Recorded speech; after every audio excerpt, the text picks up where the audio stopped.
اس ملک کا سب سے خطرناک اور ذہین ترین آدمی جس نے سینکڑوں سازشوں کے بخیے ادھیڑ کر رکھ دیے اور بڑے بڑے نامی گرامی مجرموں اور جاسوسوں کو اس ملک میں اس آدمی نے موت کے گھاٹ اتار دیا۔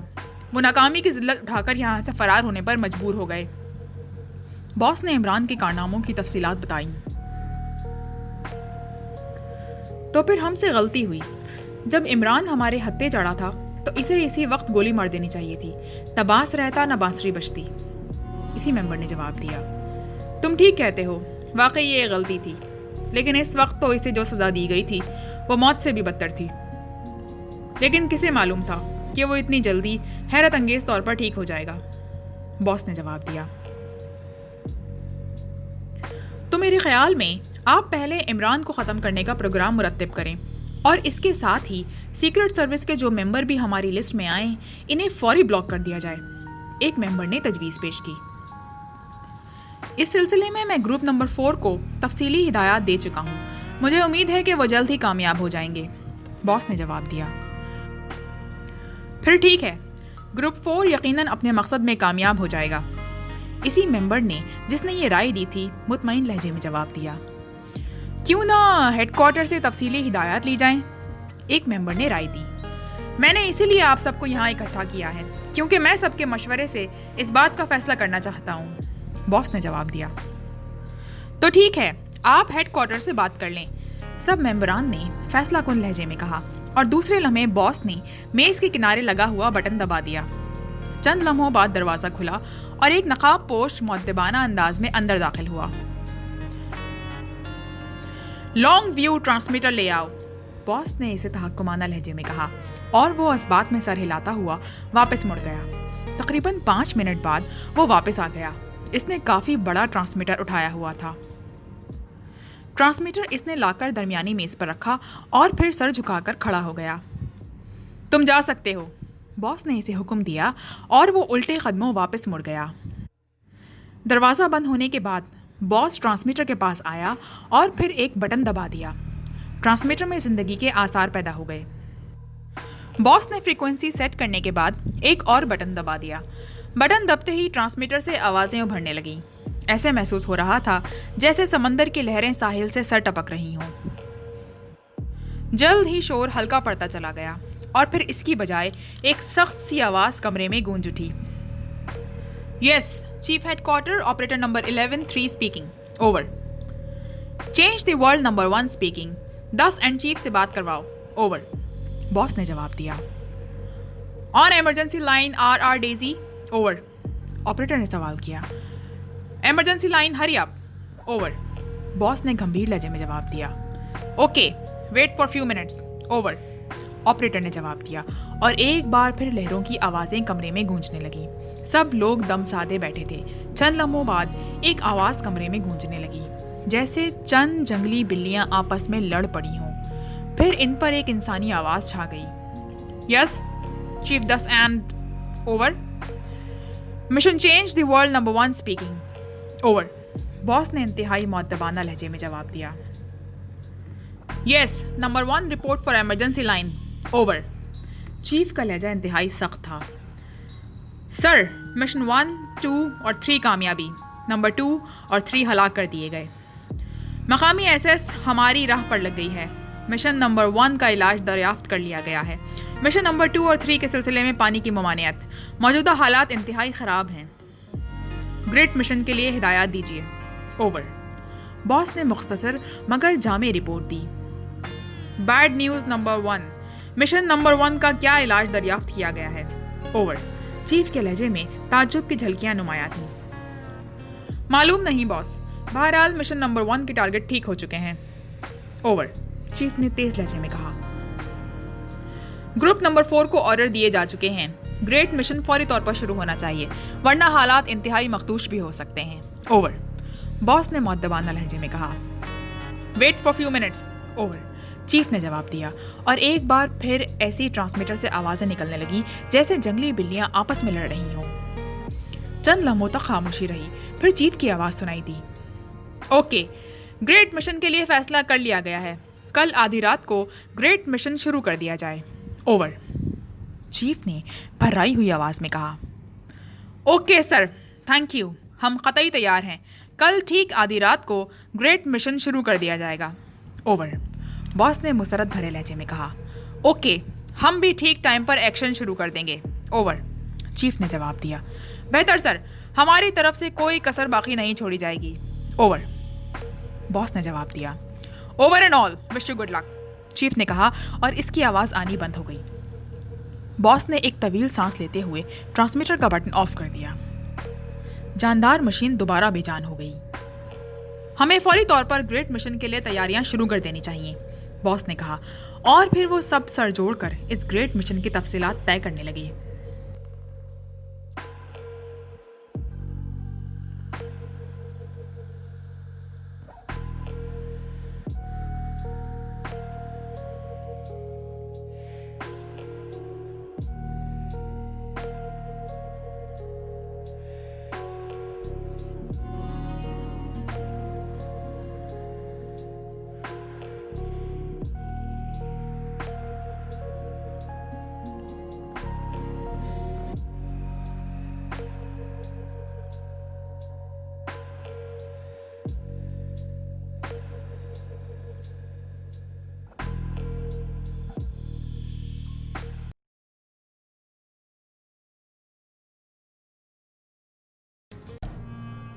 Like, comment, share, press the bell icon.